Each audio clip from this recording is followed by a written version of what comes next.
নমস্কার বন্ধুরা, আমি ঋত্বিক আর আমাদের চ্যানেল ভবিষ্যৎ দৃষ্টিতে সকলকে স্বাগত জানাই। আমরা 12টি ভবন নিয়ে যে সিরিজ শুরু করেছিলাম, আজকে তার নবমতম পর্ব।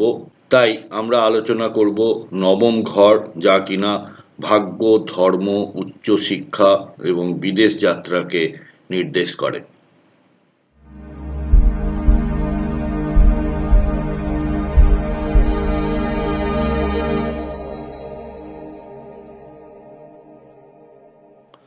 বন্ধুরা, আলোচনা শুরুর আগে আপনাদের কাছে বিনীত অনুরোধ, যারা চ্যানেলটি দেখছেন কিন্তু এখনো সাবস্ক্রাইব করেননি, তারা প্লিজ চ্যানেলটি সাবস্ক্রাইব করে নেবেন।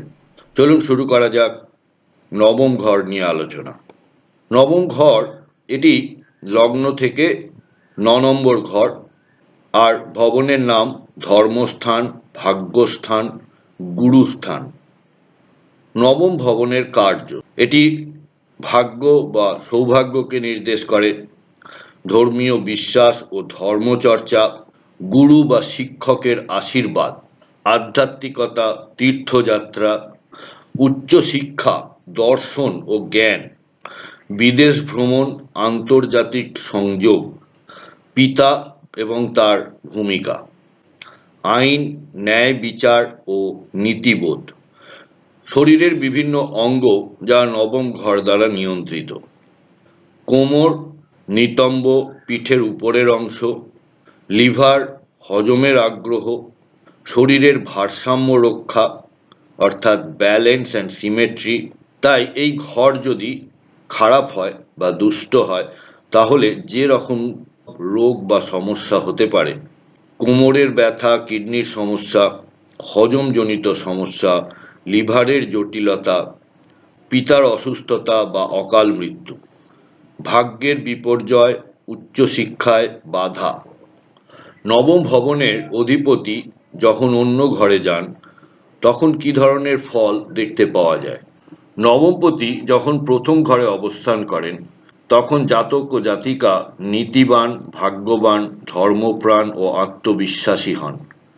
দ্বিতীয় ঘরে অবস্থান করলে পিতার মাধ্যমে ধন লাভ, পরিবারে ধর্মীয় পরিবেশ। তৃতীয় ঘরে অবস্থান করলে ভাগ্য উন্নতিতে নিজের প্রচেষ্টার গুরুত্ব। চতুর্থ ঘরে অবস্থান করলে মাতৃস্নেহ ও ধর্মীয় পরিবেশে বড় হওয়া। পঞ্চম ঘরে অবস্থান করলে ভাগ্যবান সন্তান, উচ্চশিক্ষায় সাফল্য। ষষ্ঠ ঘরে অবস্থান করলে ভাগ্যে বাধা, পিতা শত্রুস্থানীয় হতে পারে। সপ্তম ঘরে জীবনসঙ্গীর মাধ্যমে ভাগ্য বৃদ্ধি। অষ্টম ঘর ভাগ্যে ওঠানামা, পিতার সমস্যা, আধ্যাত্মিকতা প্রবল। নবম ঘর অত্যন্ত ভাগ্যবান, গুরুজনে বিশ্বাসী। দশম ঘরে ধর্মীয় কাজ থেকে পেশাগত উন্নতি।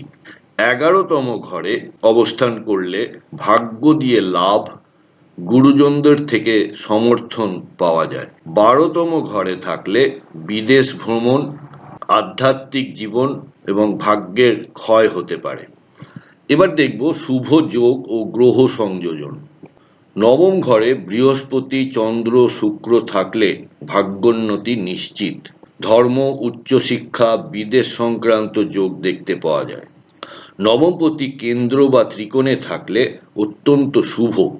এবার দেখে নিই অশুভ যোগ বা গ্রহ সংযোজন। নবম ঘরে রাহু, কেতু, মঙ্গল থাকলে ধর্ম থেকে বিচ্যুতি, পিতার ক্ষতি।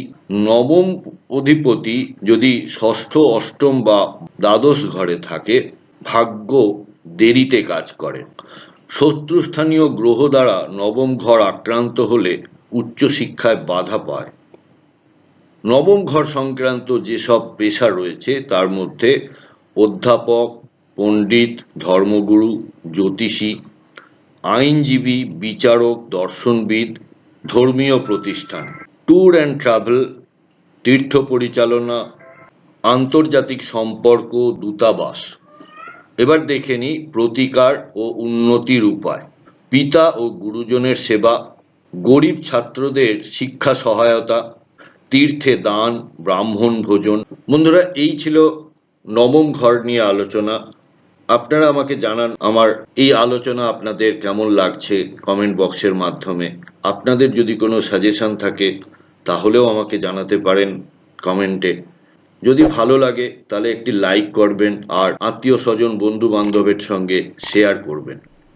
আজকের পর্বে এই পর্যন্তই। দেখা হচ্ছে পরের পর্বে পরের ভবন নিয়ে। সাথে থাকার জন্য অনেক ধন্যবাদ।